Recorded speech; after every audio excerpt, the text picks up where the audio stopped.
Queridos, ontem nós vimos os debates de Jesus no templo lá em Jerusalém, com os escribas, os fariseus, os saduceus, os sacerdotes, os herodianos, enfim, todas as seitas do judaísmo se uniram contra o Senhor Jesus, que representava uma ameaça, representava um perigo para a hegemonia religiosa e política dos judeus ali naquela região. E eles tentam desmoralizar Jesus diante da multidão, fazendo perguntas capciosas, querendo colocar Jesus no que a gente diria, numa saia justa diante de todo o povo. Mas o Senhor Jesus responde com sabedoria, com graça, com inteligência. Seus atos desarmam os seus adversários e a grande multidão está aplaudindo e aprovando tudo aquilo que Jesus está fazendo. Mas o Senhor Jesus não estava impressionado com isso. Segunda coisa que nós vimos, segundo assunto que nós tratamos ontem, foi a profecia que ele fez de que Deus haveria de destruir a cidade de Jerusalém, haveria de derrubar o templo, não ficaria pedra sobre pedra ali, e que ele voltaria em glória. E até que isso acontecesse, a sua igreja passaria por muitas dificuldades aqui nesse mundo. O próprio mundo haveria de experimentar guerras, rumores de guerras, terremotos, fomes, pestilências. A igreja, os discípulos de Jesus seriam muito perseguidos, famílias se dividiriam. Mas, ao mesmo tempo, o Evangelho, a boa nova de que Deus salva pecadores através de Cristo, essa boa nova seria espalhada pelo mundo todo. E então, haveria um período de grande sofrimento. Lembram da analogia que Jesus usou de uma mulher grávida? Todas estas coisas que ele tinha falado era o princípio das dores, mas agora chegou o momento das contrações finais, das dores de parto realmente, que antecedem a chegada do Filho ao mundo, que é a grande tribulação que termina com o Filho de Deus vindo em glória. Os sofrimentos da grande tribulação são os estertores do mundo, os estertores, as contrações da história próxima de parir o Filho, a chegada do Filho, a chegada do Filho de Deus. E o Senhor Jesus advertiu os discípulos que eles ficassem atentos, que eles não tentassem descobrir ou imaginar quando seria a volta dele, mas que eles tivessem certeza de que ele voltaria, porque a palavra dele não haveria de passar. E, de fato, tudo que o Senhor Jesus falou aconteceu, por isso nós temos por certa a sua vinda, a profecia da sua vinda. Hoje nós iremos ver três blocos de assunto. Primeiro, os preparativos que foram feitos para a prisão de Jesus. Depois, a prisão e o julgamento dele. E, por último, a sua crucificação e a sua morte. São os 3 blocos de assunto que estão nos capítulos 14 e 15. E nós iremos, então, ver como Marcos nos registra isso, como ele coloca no Evangelho esses acontecimentos. Sempre lembrando a vocês que o Evangelho de Marcos, muito provavelmente, foi baseado no testemunho de Pedro. É o testemunho de Pedro. Ele viu, ele participou, ele escutou todas estas coisas, acompanhou estas coisas. E mais tarde, é nele que Marcos, vai ter uma menção inclusive interessante aqui sobre, provavelmente era Marcos, mas eu vou deixar para quando chegar. E Marcos, então, com base no testemunho de Pedro, escreve esse que foi o primeiro evangelho. Então vamos ver os fatos que de alguma forma prepararam a prisão de Jesus. Vamos começar aí do verso 1 e 2, quando os líderes de Israel fazem planos para prender Jesus, depois de terem sido derrotados por Jesus lá no templo, naqueles bate-boca, né? Bate-boca que tinha lá. Aí nos versos 1 e 2 está dizendo que os principais sacerdotes e os escribas estavam liderando esse movimento. Eles entenderam que deveriam prender Jesus à traição para evitar a multidão. Jerusalém estava cheia de gente porque era a festa da Páscoa, uma das grandes festas dos judeus. E não era um bom momento para prender Jesus em público, porque a multidão toda estava com Jesus, todo mundo estava maravilhado com o ensino de Jesus. Então o plano era não fazer isso durante a semana, por conta da quantidade de gente, mas numa ocasião que fosse propícia. Então, versos 1 e 2, os líderes se conluiam, eles se juntam para trair ou para pegar Jesus à traição no momento oportuno. E enquanto isso, lá em Betânia, outros desenvolvimentos estavam acontecendo. Nos versos 3 e 9, Marcos registra aquele evento em que Maria unge Jesus com um óleo caríssimo. Nós já vimos que a rotina de Jesus incluía dormir em Betânia, e lá Betânia era a residência de duas pessoas muito queridas de Jesus. A primeira era Lázaro, que tinha duas irmãs, Marta e Maria, e a segunda pessoa era Simão, uma pessoa, um leproso que Jesus havia curado. Então, naquela noite, Jesus estava jantando na casa de Simão o leproso. Está aí do verso 3, você já vê, não é? Dizendo, estando em Betânia, reclinado à mesa, em casa de Simão o leproso. Ele já tinha sido curado da lepra, mas é que todo mundo o conhecia como Simão o leproso, né? Na verdade, ele era o ex-leproso a essa altura, Jesus o havia curado. Quando lá no meio da refeição, Maria, a gente sabe isso pelo Evangelho de João, porque Marcos aqui não diz o nome da mulher, mas o Evangelho de João diz que era Maria, irmã de Marta e Lázaro.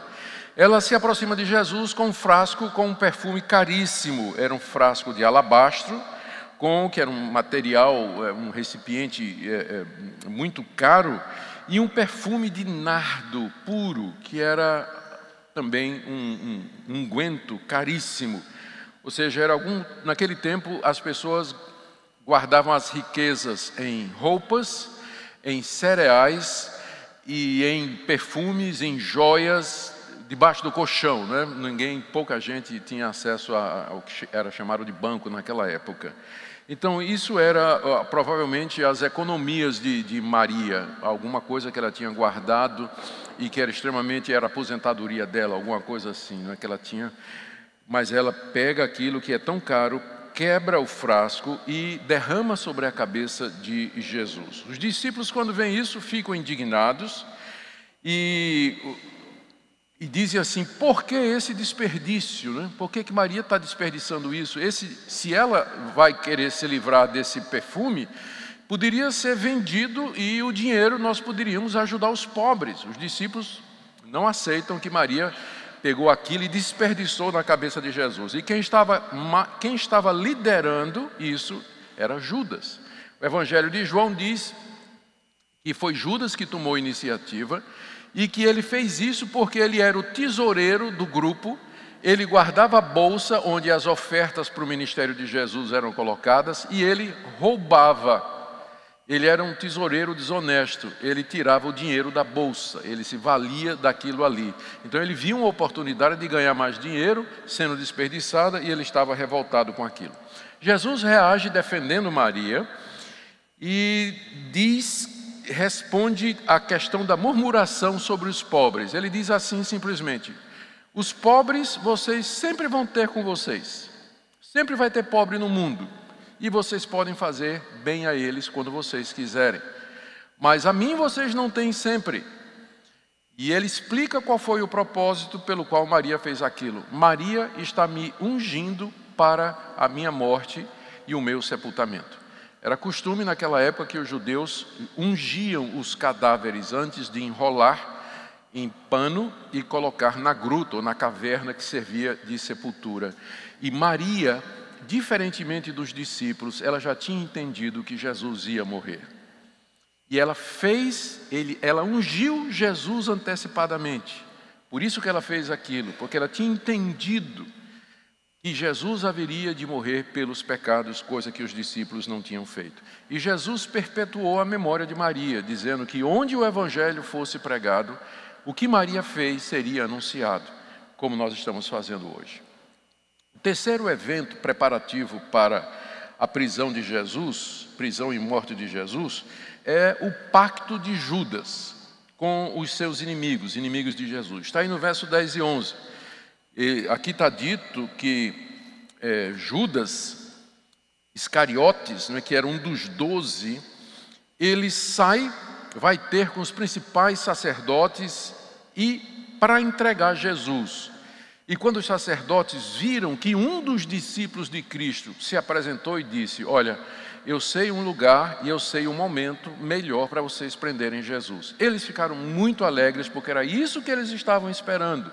Uma oportunidade em que eles pudessem prender Jesus. Eles não sabiam do roteiro de Jesus. Eles não sabiam que Jesus, às vezes, ficava no Monte das Oliveiras, junto com os discípulos. Tudo aquilo era meio que camuflado. Jesus e os discípulos tinham esse cuidado. Mas agora Judas está disposto a entregar. Por que Judas fez isso? Ele viu que Jesus iria mesmo. Jesus estava determinado a não assumir o papel do Messias político e glorioso. Portanto, os sonhos do Messias libertador foram destruídos. Ele viu que Jesus não se importava com as riquezas, mas com os pobres. Pensando no caso de Maria, que tinha acabado de acontecer. E ele então agora desiste de Jesus e dos seus planos de ganhar alguma coisa no reino glorioso do Messias, uma vez que Jesus não está preocupado com riquezas nem glória, mas está preocupado só com os pobres. Então ele procura agora uma maneira de lucrar com Jesus. Já que ele não ia lucrar com a vida, quem sabe ele pode lucrar com a morte de Cristo. O Evangelho de Lucas e o Evangelho de João nos dizem que Satanás entrou em Judas. Satanás entrou em Judas. Isso tudo nos alerta para o fato de que Judas esteve 3 anos com Jesus, ele andou com Jesus, escutou os sermões de Jesus, conviveu com Jesus, viu os milagres que Jesus fez. Judas ressuscitou mortos, expeliu demônios, curou doentes, porque ele estava entre os 12 que Jesus mandou em missão e que receberam autoridade para realizar todas estas coisas.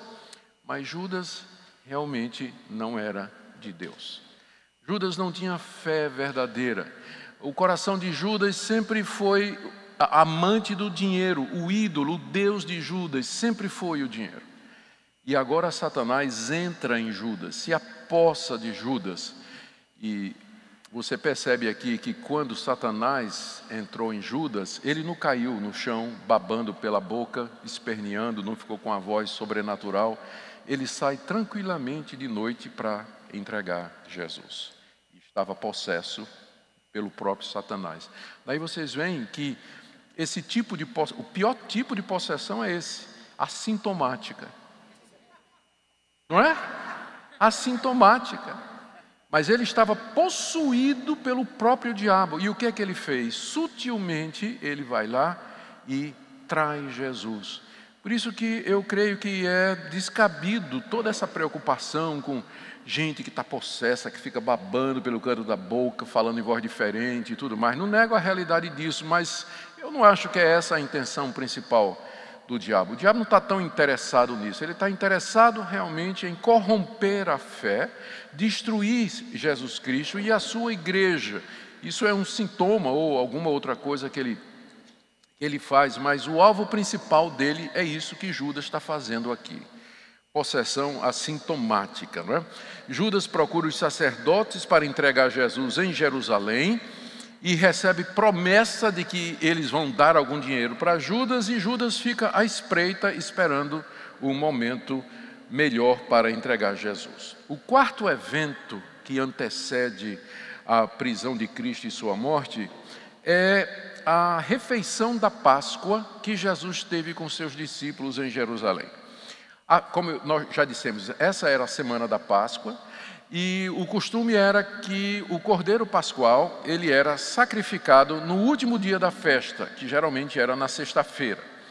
Então os judeus festejavam, celebravam, traziam seus dízimos e ofertas, comiam com seus amigos lá em Jerusalém. Jerusalém virava uma festa.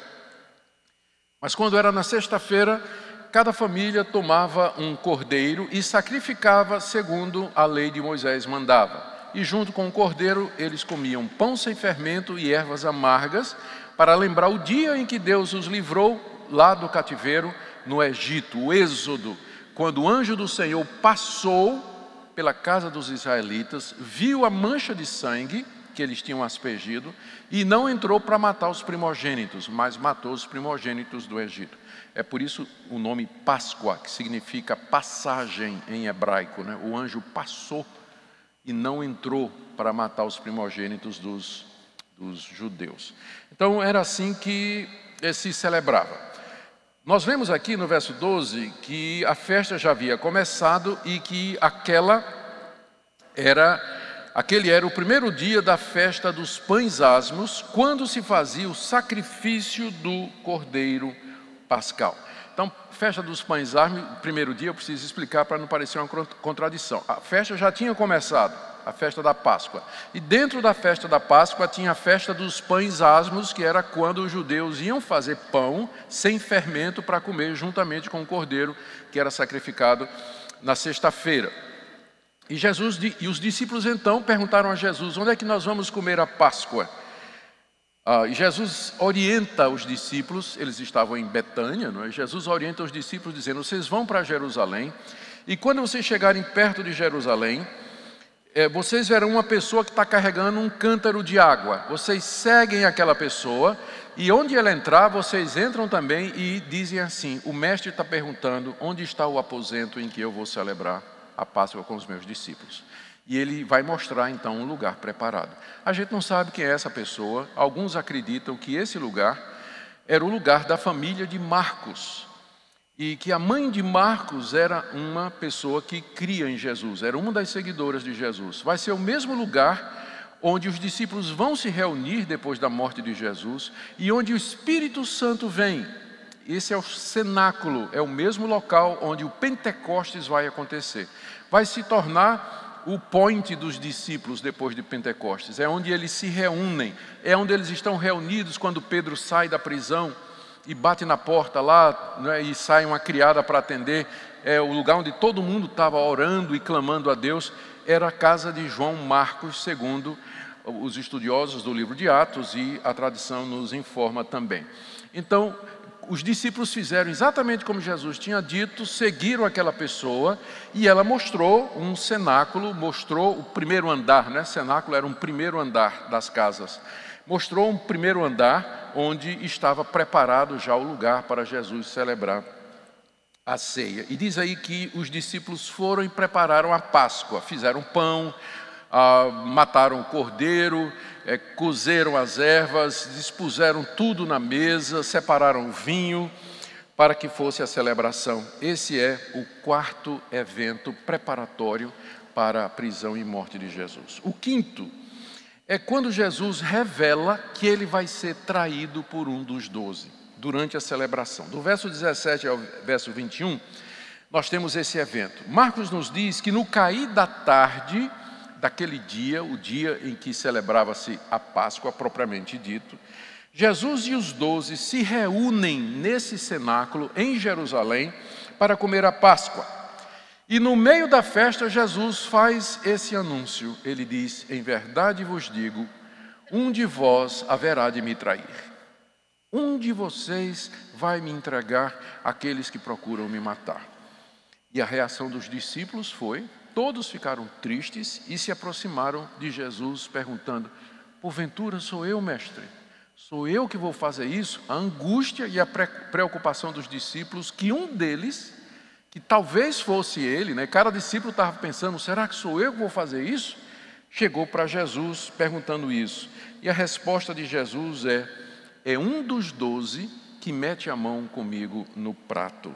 Jesus aqui está citando o Salmo 41, verso 9, que diz, é um salmo de lamento, é um salmo messiânico, onde o Messias diz que aquele que coloca a mão no prato comigo, esse é aquele que levanta contra mim o seu calcanhar.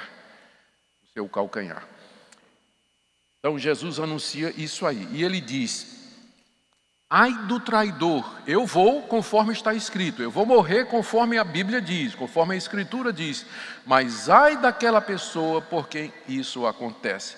Você vê aqui nessa declaração de Jesus, que se encontra no verso 20, no verso 21, o Filho do Homem vai como está escrito a seu respeito, mas ai daquele por intermédio de quem o Filho do Homem está sendo traído, melhor fora não haver nascido.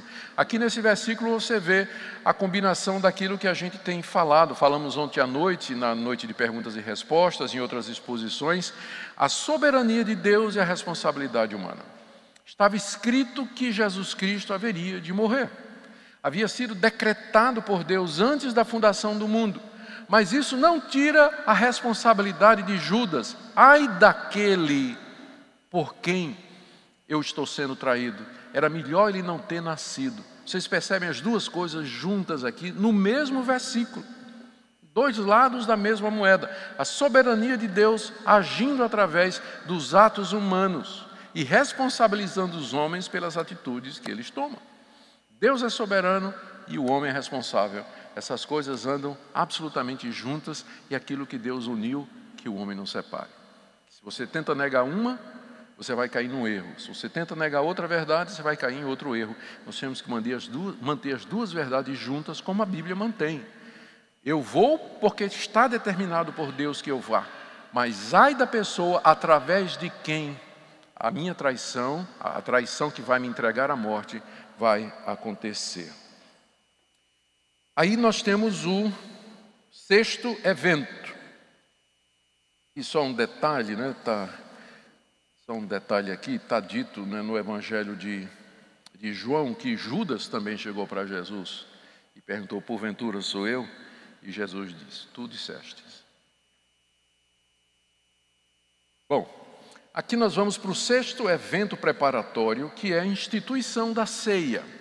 Durante a Páscoa, a celebração, a festa, lá no cenáculo, verso 22 ao verso 26, enquanto eles estavam comendo, e é provável a essa altura que Judas já tivesse saído, porque Lucas diz que Satanás entrou em Judas e ele saiu. Jesus, inclusive, disse a Judas: o que você tem que fazer, faz depressa.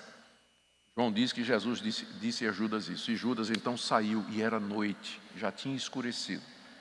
Ele sai e era noite.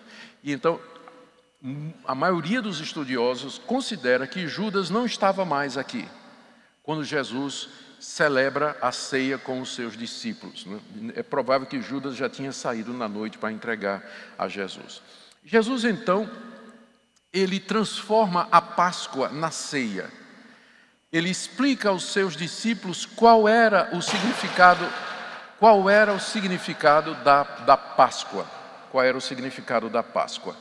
Ele toma o pão asmo, que era pão sem fermento, parte, distribui entre os discípulos e diz: tomai e comei, isto é o meu corpo que é dado por vós, fazei isso em memória de mim. E depois Jesus tomou o cálice com vinho e, tendo dado graças, deu aos discípulos, todos beberam, e ele diz: este é o meu sangue, sangue da nova aliança, derramado em favor de muitos. Aqui o Senhor Jesus Cristo fala claramente da sua morte propiciatória. Ele já tinha falado antes de que ele ia morrer, e ele já tinha dito que ele ia dar sua vida em resgate por muitos. Mas é aqui nesse momento que Jesus fala mais claramente da sua morte aos seus discípulos. Ele fala que a Páscoa simboliza e representa a sua morte. O pão, o seu corpo, e o vinho, o seu sangue, que seria derramado, nas palavras do próprio Jesus. Ele é o sangue da nova aliança derramado em favor de muitos. O sangue dele ia ser derramado em favor, para benefício de muitos, para perdão de pecados de muitos, para redenção de muitos, para salvação de muitos. Era isso que ia acontecer. Ele fala da dimensão futura do reino no verso 25. Ele diz: jamais beberei do fruto da vide até aquele dia em que o hei de beber novo no reino de Deus. Essa declaração que Jesus faz aqui, ela mostra a tensão que havia no ensino de Jesus. Ele começou o seu ministério dizendo: arrependam-se porque chegou o reino de Deus. Mas agora ele fala do reino de Deus como sendo uma dimensão ainda futura. Ele diz: eu não mais vou comer com vocês, só quando o reino de Deus vier. E é interessante que ele, quando deu a oração do Pai Nosso, ele disse que os discípulos deveriam orar assim: venha o teu reino. Então você percebe esse conflito, essa tensão no ministério de Jesus sobre o reino de Deus. Por um lado, o reino de Deus já veio com ele, o rei estava aqui, Jesus já veio. E por isso que ele dizia: o reino de Deus está aqui, está próximo, tão próximo que vocês podem entrar, arrependam-se e creiam no Evangelho, para você entrar no reino de Deus. Mas aí ele também diz: orem para que venha o reino de Deus. E aqui ele diz: eu só vou participar do pão e do vinho outra vez no reino de Deus, quando o reino de Deus vier na sua plenitude. Os estudiosos, então, para explicar isso aqui, eles falam do chamado já e ainda não. O reino de Deus já veio quando Cristo veio a esse mundo, mas ainda não na sua plenitude. É o já e ainda não. É por isso que nós somos salvos, mas ainda pecamos. É por isso que o diabo foi derrotado, mas ele ainda está ativo. É por isso que nós fomos salvos do poder da morte, mas ainda morreremos. Então é o já e o ainda não, e a gente vive nessa tensão. Cristo lhe perdoou, mas você continua um pecador. Cristo ressuscitou dos mortos por você, mas você ainda vai morrer. O diabo já foi vencido, mas ele continua ativo. O crente está preso na tensão entre esses dois mundos. Há uma superposição do mundo futuro ao mundo presente. E a gente vive aqui nessa superposição. Tem coisas que pertencem a esse mundo, nós somos fracos, pecadores, mortais e nós vamos morrer. Mas também tem coisas que pertencem ao mundo vindouro. Nós conhecemos a paz, fomos perdoados, fomos reconciliados, temos comunhão com Deus, participamos da santidade de Deus aqui nesse mundo. Isso talvez ajude você a se entender um pouco mais, não é? Por que é que você crê, por que é que você ama Deus, ama Jesus, mas você vê no seu corpo, você vê no seu coração esse apego às coisas desse mundo, esse desejo pelas coisas que não são de Deus, essa tensão entre o já e o ainda não, o reino que já veio, mas ainda não plenamente. E é assim que o crente vive nesse mundo. Na noite em que foi traído, Jesus anunciou isso. Isso aqui tudo representa a minha morte por vocês. A morte por muitos. Mas haverá um momento de glória, quando eu vier, conforme já preguei. Ele já tinha anunciado no capítulo 13, no sermão escatológico, que ele viria em glória. E lá ele sentaria outra vez com os discípulos, não é? E beberia o cálice e comeria o pão outra vez com os discípulos. Teve até uma pergunta ontem, não é? A respeito de comer no reino de Deus. E esse texto aqui, poderia apontar para isso também, não é? Muito bem. Sétimo evento que precede a traição de Jesus é Jesus repreendendo a autoconfiança de Pedro. Porque depois que Jesus anunciou aos discípulos que um haveria de trair, depois que eles acabam de celebrar a ceia lá em Jerusalém, Jesus sai com seus discípulos e vai para o Monte das Oliveiras, aquele local costumeiro. E lá ele cita Zacarias 13, estou no verso 27, se você está me seguindo, não é? Se você está me seguindo. Então, ele cita Zacarias capítulo 13, verso 7, onde o profeta diz assim: eu ferirei o pastor e as ovelhas serão dispersas. Jesus pega essa passagem, se volta para os discípulos, Judas não está mais com eles, se volta para os 11 e diz assim: hoje vai se cumprir essa palavra, de que o pastor vai ser ferido e as ovelhas serão dispersas. E ele diz, aqui ele profetiza a sua morte, porque ele é o pastor que vai ser ferido, mas ele marca um encontro com os discípulos no verso 28.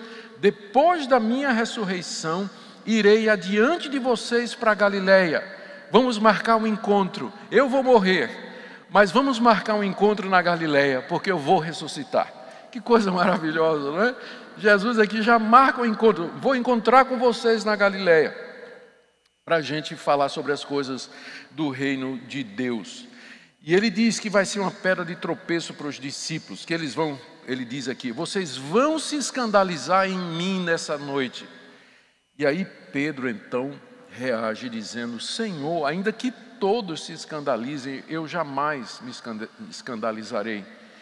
E Jesus disse: Pedro, hoje à noite, antes que o galo cante 2 vezes, 3 vezes você vai me negar.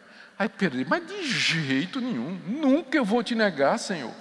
Eu jamais farei isso. E todos os outros discípulos disseram: sim, nós nunca vamos fazer isso. Todos se juntaram a Pedro dizendo: ainda que seja necessário morrer, de nenhuma forma eu te negarei.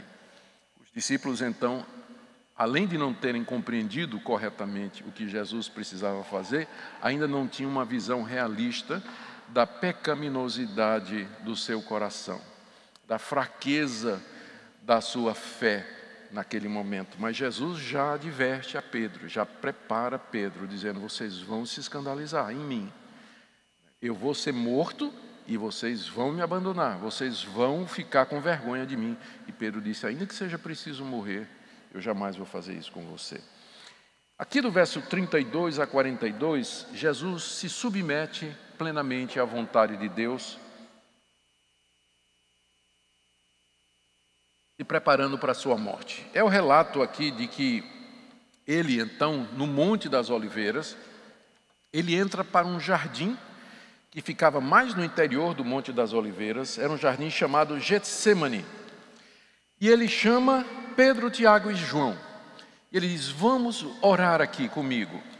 E Marcos nos diz aqui, lembra que a gente conversou sobre a questão das 2 naturezas de Cristo? Olha uma manifestação plena da natureza humana de Jesus aqui. No verso 33, levando consigo Pedro, Tiago e João, começou a se sentir tomado de pavor e de angústia. Teve um ataque de pânico, né? Por assim dizer, Jesus. Começou a se sentir tomado de um grande pavor e de uma grande angústia, porque ele sabia que em poucas horas ele estaria pendurado na cruz, sofrendo horrivelmente, física e espiritualmente. E ele disse a Pedro, Tiago e João, verso 34, a minha alma está profundamente triste até a morte. Eu estou com uma tristeza mortal na minha alma. Estou sentindo os tentáculos da morte, a sombra da morte se aproximando. E eu estou angustiado, eu estou apavorado diante da expectativa da cruz. Diz aqui que ele, tomado de pavor e de angústia, ele se adianta um pouco e agora ele se prostra em terra.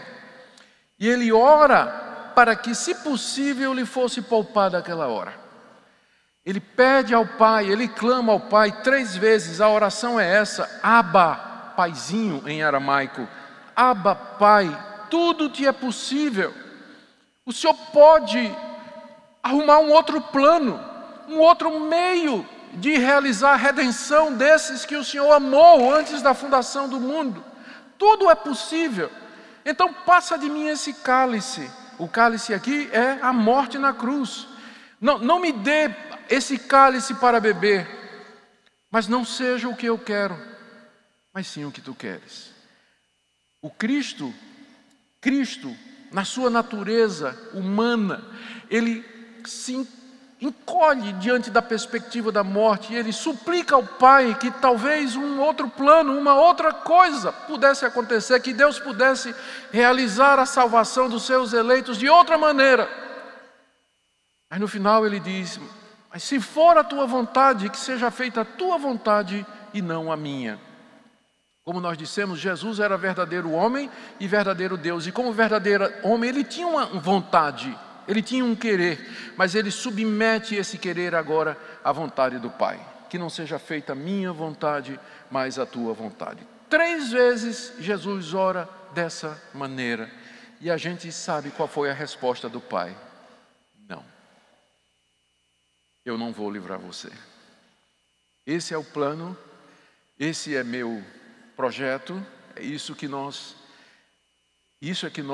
planejamos antes do mundo existir, e eu não vou livrar você desse sofrimento. Você terá de beber o cálice que lhe foi apontado antes da fundação do mundo.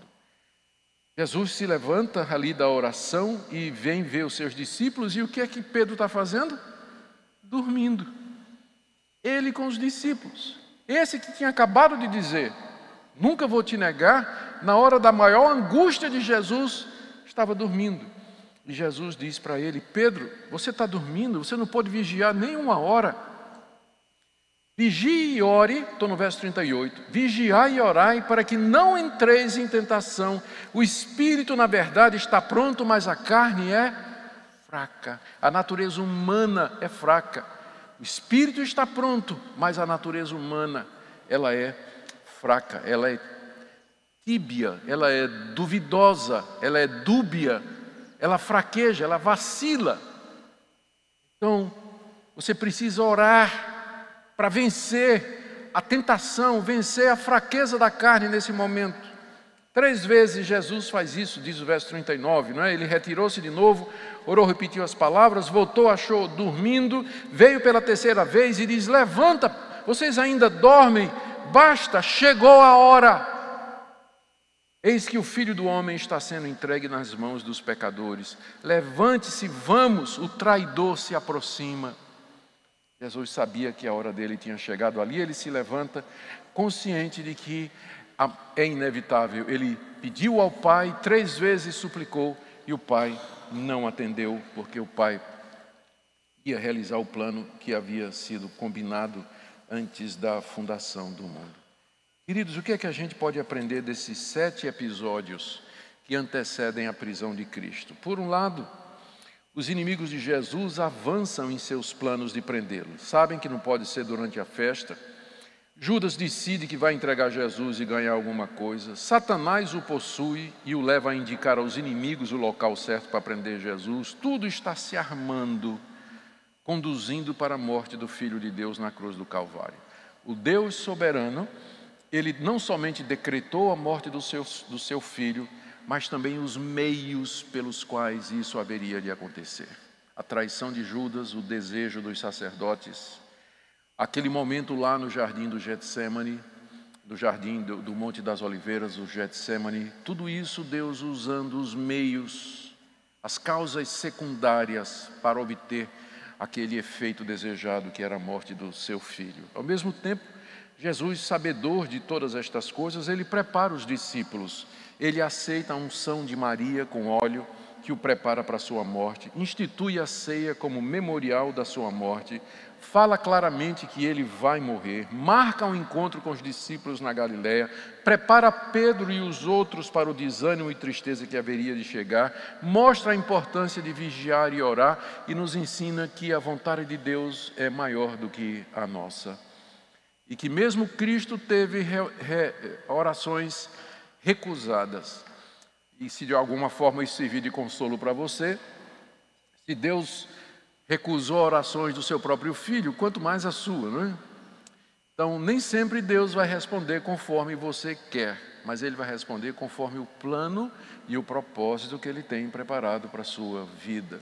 E aqui você vê Jesus plenamente submisso, plenamente consagrado à vontade de Deus, pronto a sofrer pelos pecados. Essa é a primeira parte do que nós vamos ver hoje. Agora vamos ver a segunda parte, a prisão e o julgamento de Jesus. Está aí do verso 43 até o verso 52, encerrando o capítulo 14.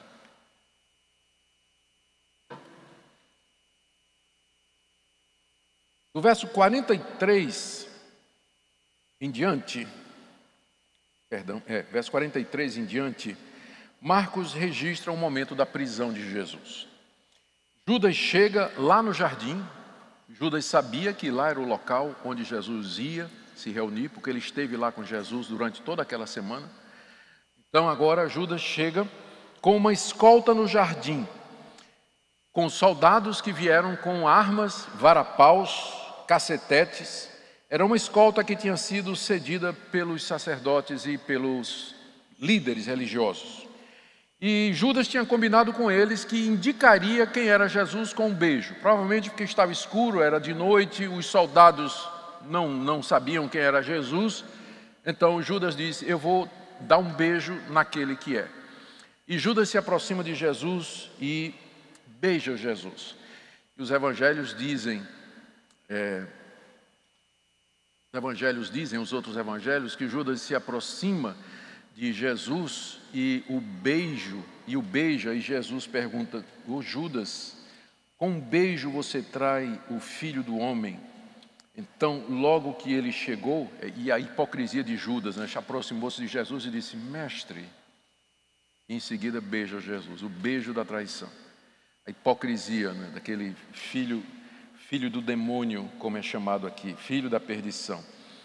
E na hora que Jesus é beijado, os soldados o cercam para prendê-lo, porque eles identificaram Jesus como sendo aquele que deveriam prender.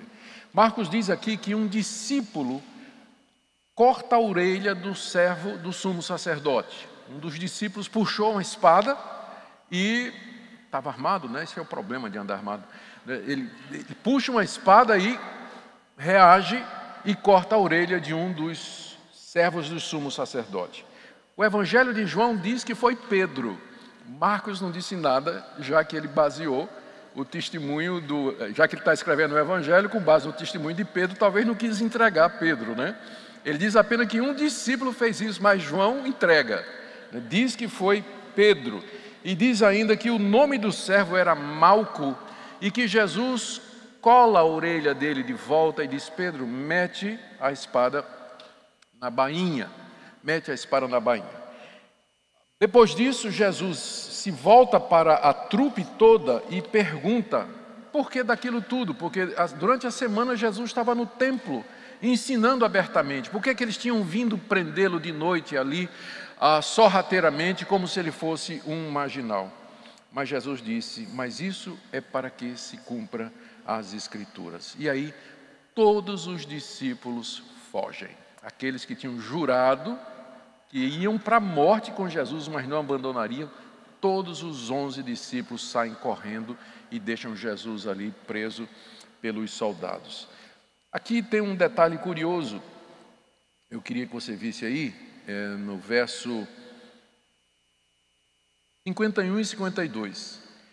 Os soldados prenderam Jesus e agora descem ao Monte das Oliveiras e entram em Jerusalém para levar Jesus para ser julgado. E Marcos diz aqui que seguia um jovem coberto unicamente com um lençol e lançaram-lhe a mão, mas ele, largando o lençol, fugiu desnudo, fugiu nu.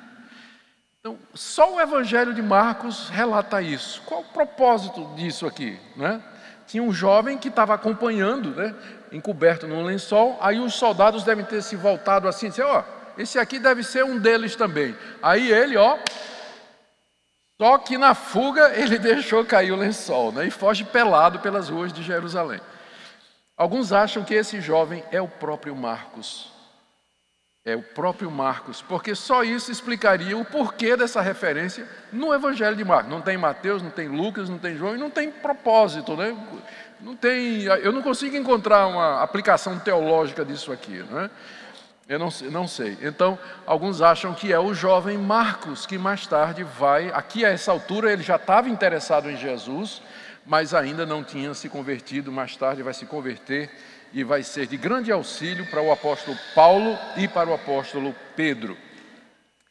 Muito bem, vamos agora, então nós estamos vendo aqui a prisão e a morte de Jesus. Jesus é levado para o Sinédrio, está aí do verso 53 até o verso 65. O Sinédrio era o conselho dos anciãos, que representava a autoridade máxima em questões religiosas e civis para o povo de Israel, particularmente ali na Judeia e em Jerusalém. Tinha membros do Sinédrio como Nicodemos, José de Arimateia, que são mencionados no Evangelho. Eles eram os anciãos do povo. Então eles marcaram a reunião, eles estavam esperando, né? Judas tinha dito onde era, e eles então já estavam reunidos lá na casa do sumo sacerdote, simplesmente aguardando a chegada de Jesus. Todo o Sinédrio estava lá. E juntamente com eles estavam os sacerdotes. E Pedro tinha seguido Jesus de longe até o pátio. O Evangelho de João diz que João estava também e que João conhecia, tinha amigos lá na casa do sumo sacerdote, por isso deixaram eles entrar. Pedro e João entram seguindo Jesus até a casa do sumo sacerdote. E Pedro fica ali se aquentando, né? Estava frio de noite. E uma das servas do sumo sacerdote reconhece Pedro, e Pedro vai negar Jesus 3 vezes. Mas antes, deixe-me aqui terminar essa parte de Jesus diante do Sinédrio. Jesus é levado para dentro, lá está o Sinédrio, e aí eles agora têm que se reunir para achar uma razão para entregar Jesus aos romanos, porque os judeus, como eles eram um povo dominado, estavam debaixo da autoridade de Roma, eles não tinham autoridade para executar a pena de morte. A pena de morte quem executava eram as autoridades romanas. Então o que eles faziam? Eles chegavam para Pilatos e diziam, olha, esse aqui é um traidor, esse aqui é um assassino, esse aqui nós apanhamos fazendo isso, então você julgue. Então Pilatos julgava e condenava à morte, mas o judeu mesmo eles não podiam fazer isso, porque eles não tinham governo, autoridade sobre si mesmos. Então eles estavam procurando um motivo para apresentar Jesus aos romanos, pedindo a pena de morte. E aparecem muitas testemunhas, uma dizia uma coisa, outro dizia outra, e outro chegou e disse assim, olha, eu vi esse homem dizer que ele iria destruir o templo e reconstruir em 3 dias. Jesus de fato disse isso mesmo, mas só que está no Evangelho de João. Mas Jesus estava se referindo ao templo do seu corpo. Ele disse, se vocês destruírem esse templo, em 3 dias eu construirei. Estava se referindo à sua morte e à ressurreição no 3º dia. Eles interpretaram literalmente e queriam ver isso como sendo uma causa de entregar Jesus, mas nem isso eles conseguiam se coordenar. E o tempo todo Jesus está calado. Jesus não responde nada dos seus acusadores. Até que finalmente o sumo sacerdote, vendo que aquilo não ia adiantar, ele faz uma pergunta direta a Jesus. Você é o Cristo, o Filho do Deus Altíssimo? Essa pergunta foi uma pergunta direta feita pelo sumo sacerdote. Tu és o Cristo, o Filho do Deus bendito? Veja aí no verso 62, e Jesus respondeu, eu sou. Essa resposta de Jesus, eu sou, se refere ou vai para a revelação de Deus no Antigo Testamento, a Abraão, Isaque e Jacó e a Moisés.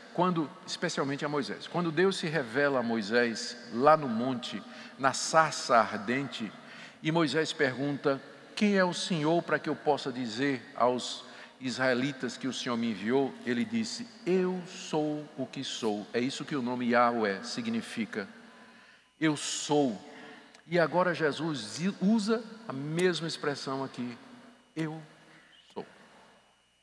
Eu sou. E a partir de agora, vocês verão o Filho do Homem sentado à direita do Todo-Poderoso e vindo com as nuvens do céu. Ao sumo sacerdote diz, basta.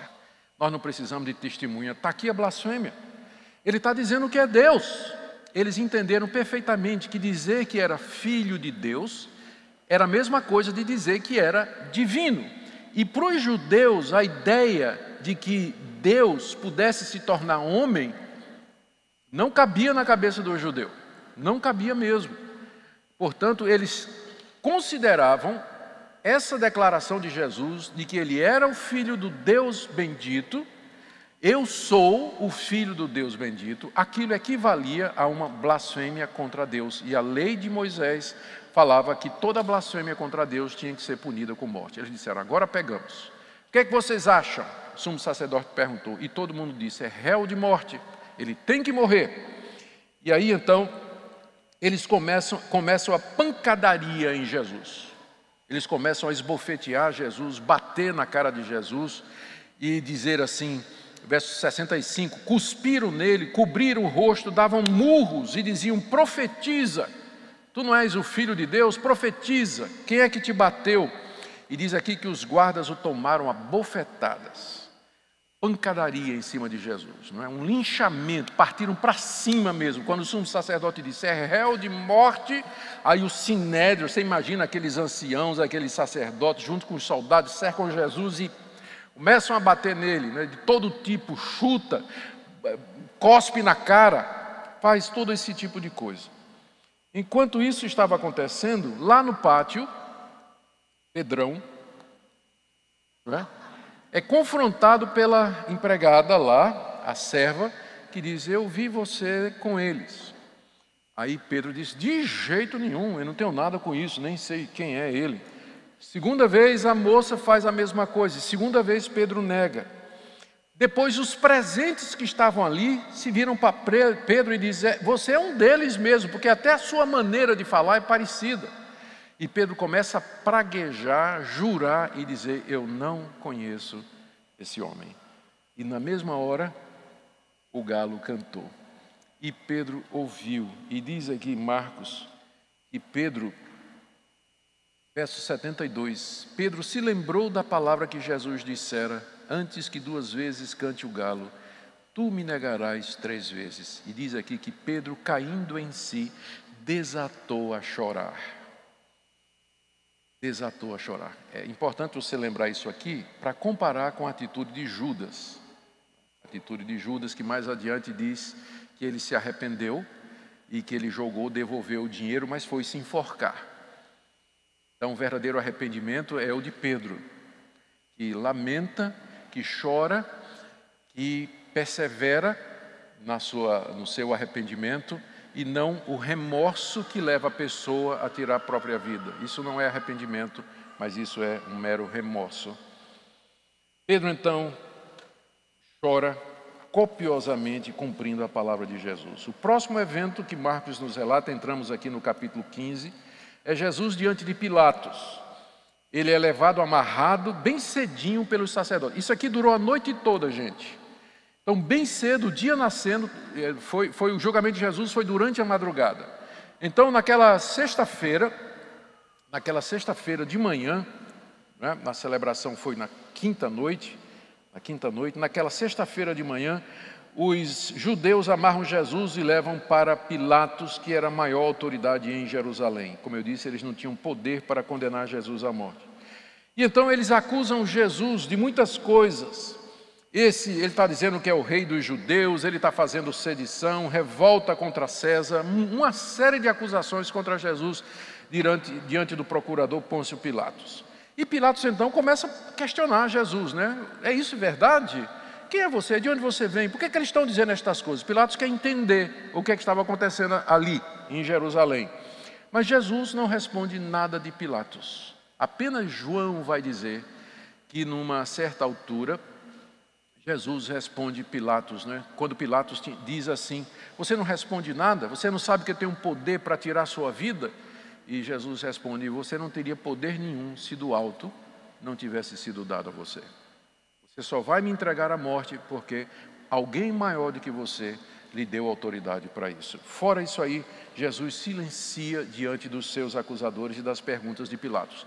Era costume naquela época, por ocasião da Páscoa, Pilatos soltar um preso que fosse do agrado dos judeus. O costume que era o tipo saidinha, né? Uma saidinha de Natal. Só que era uma saidinha permanente. Ele liberava um preso conforme os judeus pediam. Pilatos, Marcos diz aqui, percebeu que os judeus tinham entregado Jesus por inveja. Por inveja. E era mesmo, essa era a razão. Eles tinham medo de Jesus, medo de perder a posição, porque a popularidade de Jesus era muito grande.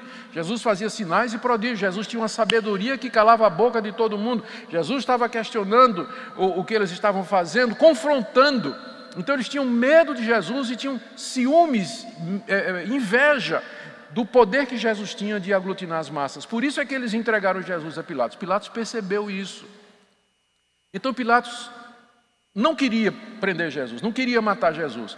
E ele então pensou: eu vou usar esse estratagema aqui, já que está na hora de soltar um preso. E aí chegou para os judeus e disse: olha, eu estou, né, é costume, a multidão inclusive estava pedindo, né?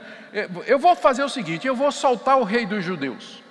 Né? Tem aqui 2 presos, tem Barrabás e tem esse Jesus que vocês estão trazendo aqui.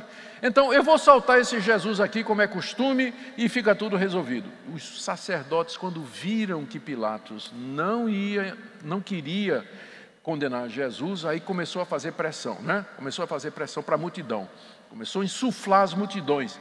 Não esse, mas Barrabás. Barrabás era um assassino que num levante tinha matado alguém lá em Jerusalém. E estava preso e era condenado à morte. A multidão gritou: não esse, queremos Barrabás, solta-nos Barrabás. Solta-nos Barrabás. E Pilatos disse: então, Mas qual o crime que esse aqui fez? Esse aqui não cometeu crime nenhum. Não, mas nós queremos Barrabás. E o que é que eu vou fazer com esse aqui? Crucifica-o, crucifica a multidão que no início da semana tinha gritado: Hosana, bendito que vem em nome do Senhor, é a mesma multidão que grita agora: crucifica-o, crucifica-o, fora com esse aqui, solta-nos Barrabás. E então Pilatos diz: então que o sangue dele seja sobre vocês. E Mateus diz que a multidão disse: sim, que o sangue dele esteja sobre nós. E aí então Pilatos o entrega a Jesus para que fosse morto. E aí o que é que acontece? Os soldados, Pilatos manda açoitar Jesus e crucificá-lo. Os soldados pegam Jesus, levam para o pretório. O pretório era o local da guarda pretoriana, que era a guarda pessoal de César e, portanto, de Pilatos também.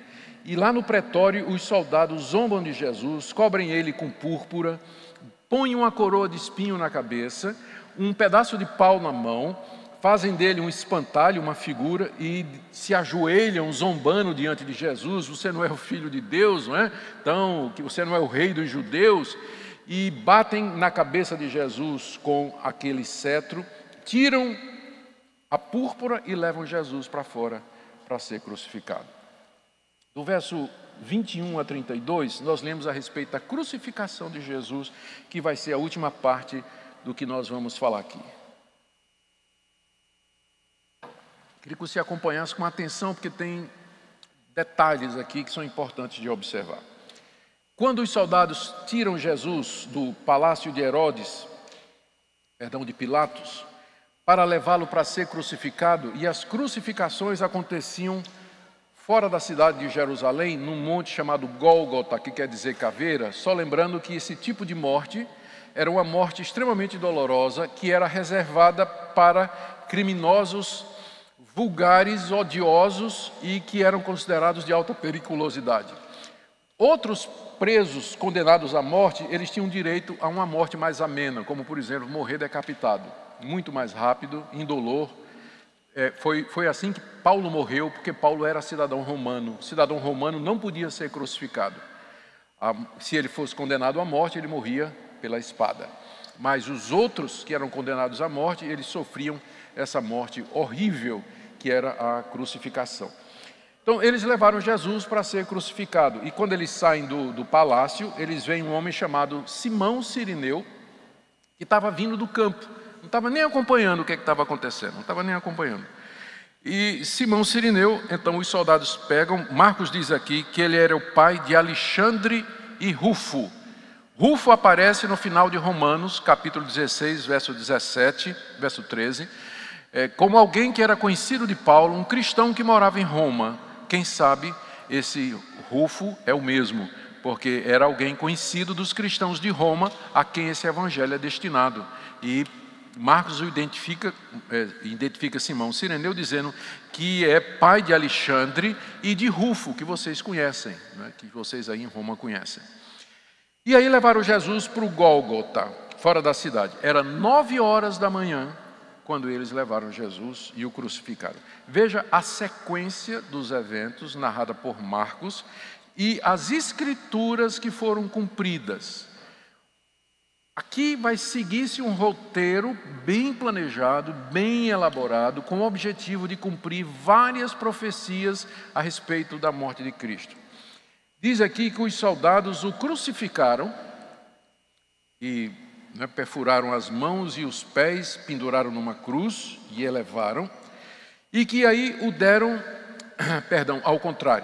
antes disso eles deram vinho com mirra para Jesus. Era um anestésico que era dado para que o condenado crucificado ele pudesse aguentar mais tempo na cruz, para aumentar o seu sofrimento.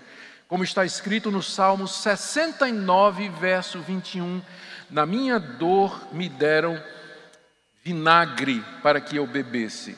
Depois eles crucificam Jesus e se cumpre o Salmo 22, 16, traspassaram as minhas mãos e meus pés. Salmo messiânico. E também se cumpre Zacarias 12, 20, quando o Messias diz, quando Deus diz, verão aqueles que traspassaram. Aí eles repartem as vestes de Jesus, Está dito no Salmo 22, 18: repartiram entre si as minhas roupas. Colocaram uma placa com a acusação em 3 idiomas, e Jesus é crucificado entre 2 ladrões para cumprir Isaías 53, 12. Entre malfeitores ele foi contado. Os passantes, os sacerdotes e os próprios ladrões zombam de Jesus. Tu não és o Filho de Deus? Desce da cruz. E no caso dos ladrões diziam: salva-te e salva a nós também, se tu és o Filho de Deus, cumprindo Salmo 22, de 7 a 8, e Salmo 109, 25, dizendo: zombam de mim, passam por mim, balançam a cabeça, escarnecem de mim. Lucas menciona que um dos ladrões se converte, né? Lucas menciona isso aqui. E aí vem a morte de Jesus, capítulo 15, de 33 a 41. Aqui a cronologia para vocês acompanharem. Ele foi crucificado às 9 horas da manhã, trevas vieram sobre a face da terra ao meio-dia, e ele morre às 3 horas da tarde. Portanto, foram 6 horas de agonia de Jesus na cruz. E antes da morte, os seguintes episódios aconteceram, como Marcos nos registra aqui, de 33 a 41. Houve trevas sobre toda a face da terra até as 15 horas. Jesus grita em aramaico: Eli, Eli, lema sabachthani, ou lama sabachthani, que significa: Deus meu, por que me desamparastes? E aqui ele cumpre o Salmo 22, verso 1, que começa exatamente com essas palavras e que é um salmo messiânico. Os soldados pegam esponja com vinagre e entregam na boca de Jesus com uma vara, para cumprir o Salmo 69, 21, e Jesus dá um forte grito e expira, né? Pai, nas tuas mãos entrego o meu espírito. E ali ele morre. E Marcos nos diz que o véu do templo se rasgou de cima para baixo. Marcos não dá o significado disso, mas a carta aos Hebreus explica bem. Significa que o acesso ao santuário, à presença de Deus, foi rompido e que agora nós podemos livremente chegar na presença de Deus através da morte do seu filho. Marcos diz que o centurião, o líder da guarda que tinha crucificado Jesus, quando viu a maneira como Jesus morreu, ele diz: esse é verdadeiramente o Filho de Deus. A tradição cristã diz que esse centurião se converteu e se tornou um dos líderes da igreja de Jerusalém. E Marcos termina o relato dizendo aqui, olha, no verso 40 a 41, verso 40, estava ali algumas mulheres observando de longe, entre elas Maria Madalena, Maria, mãe de Tiago, o menor, e de José, e Salomé, as quais, quando Jesus estava na Galileia, o acompanhavam e serviam, e além destas, muitas outras mulheres que haviam subido com eles para Jerusalém. É interessante que as mulheres, que quase não são mencionadas, elas são aquelas que ficaram fielmente ali enquanto o mestre morria. A gente sabe que só tinha um discípulo de Jesus naquele momento, que era João. E todos os demais haviam debandado naquela hora em que Jesus, na cruz, ele entrega a sua vida pelos pecadores. O que é que a gente pode aprender desses episódios, terminando? Primeiro, Marcos deseja deixar claro aqui a veracidade das escrituras do Antigo Testamento. Todas as profecias a respeito da morte do Messias se cumpriram detalhadamente na morte de Jesus. Consequentemente, Jesus é de fato aquele profetizado no Antigo Testamento, o Messias, o Filho de Deus, o Filho do homem, conforme Daniel diz. Nós vemos aqui a incapacidade dos discípulos de compreender o que de fato estava acontecendo, a fraqueza da sua fé. Vemos a dureza de coração do povo de Israel. A mesma multidão que pediu a morte de Jesus foi aquela que no início da semana o recebeu com hosanas. Vemos que foi a inveja dos líderes que motivou o julgamento de Jesus, a indecisão de Pilatos diante de Cristo e a profundidade do sofrimento de Jesus que ele voluntariamente assumiu por nós, por amor ao seu povo. O quadro vai ficando cada vez mais completo. Nós dissemos, se você olhar esses episódios, à luz do que a gente vem estudando toda essa semana, nós começamos essa semana com o segredo messiânico. Quem é Jesus? Quem é essa pessoa extraordinária? Era a pergunta que todo mundo fazia. Os líderes, a multidão, o rei Herodes. Quem é essa pessoa que faz sinais, prodígios, expele demônios, cura cegos, aleijados? Quem é esse que perdoa pecados, mas ao mesmo tempo quebra o sábado, quebra a tradição dos anciãos, se junta com pecadores, com publicanos? Quem é essa pessoa? Os próprios discípulos sabiam que Jesus era diferente, que Jesus era o Messias, era o grande esperado líder de Israel. Mas entendem Jesus à luz das categorias escatológicas do judaísmo, um Messias glorioso, político, triunfante, militarmente vencedor. Eles não compreendem quando Jesus começa a dizer: eu vou para Jerusalém morrer, eu vou ser traído. Pedro chega mesmo a confrontar Jesus, dizer: isso não vai acontecer, a ponto de Jesus dizer: sai, Satanás, sai da frente. Você não entende das coisas de Deus, mas das coisas dos homens. E agora a identidade messiânica é plenamente revelada. Jesus é o Filho de Deus, aquele prometido. Nos profetas, ele primeiro tinha que morrer para redimir o seu povo de um cativeiro pior do que o cativeiro romano, que era o cativeiro ao pecado, à condenação e à morte.